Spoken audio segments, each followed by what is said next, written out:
பரிசுத்தம் உள்ள தகப்பனே, கிருபையாய் தந்திருக்கிற இந்த புதிய நாளுக்காக நன்றி ஆண்டவரே.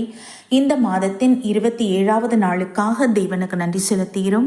எங்கள் பிதாவாகிய தேவனுக்கு ஸ்தோத்திரம், கர்த்தராகிய இயேசு கிறிஸ்துவுக்கு ஸ்தோத்திரம், பரிசுத்த ஆவியான திரியேக தேவனுக்கு ஸ்தோத்திரம். இந்த நாளிலும் கூட வாசிக்கும்படியாய் தெரிந்து கொள்ளப்பட்ட வேத பகுதி எபிரேயர் 10ஆம் அதிகாரம் வசனங்கள் 19 முதல் 23 வரை.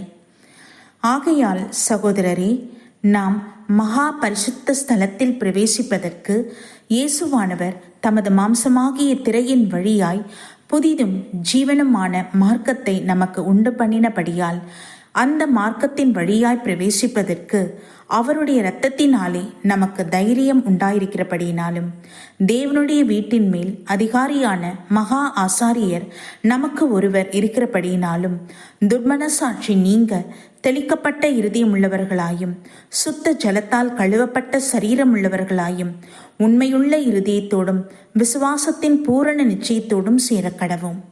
அல்லாமலும் நம்முடைய நம்பிக்கையை அறிக்கையிடுகிறதில் அசைவில்லாமல் உறுதியாயிருக்க கடவும். வாக்குத்தத்தம் பண்ணினவர் உண்மையுள்ளவராயிருக்கிறாரே என்பதே.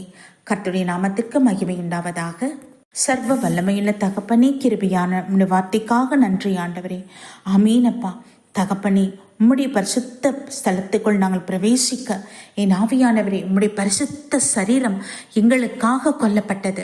உங்களுடைய பரிசுத்த இரத்தம் அனைத்தும் எங்களுக்காக அந்த பூமியிலே சிந்தப்பட்டது.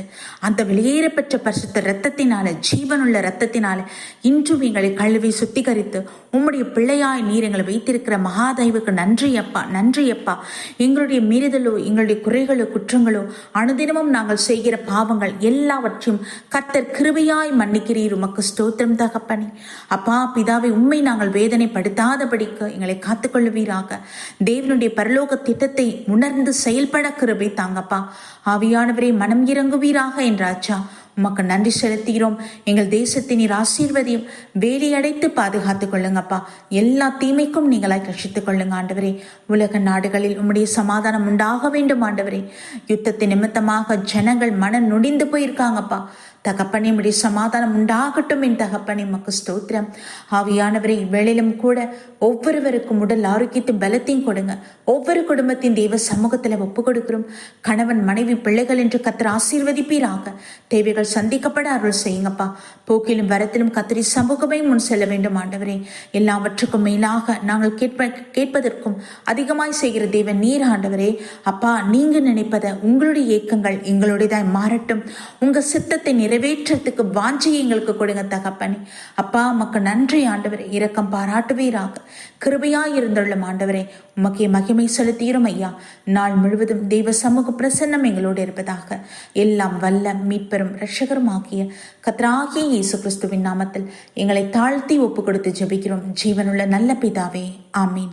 நம் பிதாவாகிய தேவனுக்கும் நம் கர்த்தராகிய இயேசு கிறிஸ்துவுக்கும் பரிசுத்த ஆவியான திரியேக தேவனுக்கு ஸ்தோத்திரமும் துதியும் கனமும் மகிமையும் வல்லமையும் ஞானமும் பலமும் சதா காலங்களிலும் உண்டாயிருப்பதாக.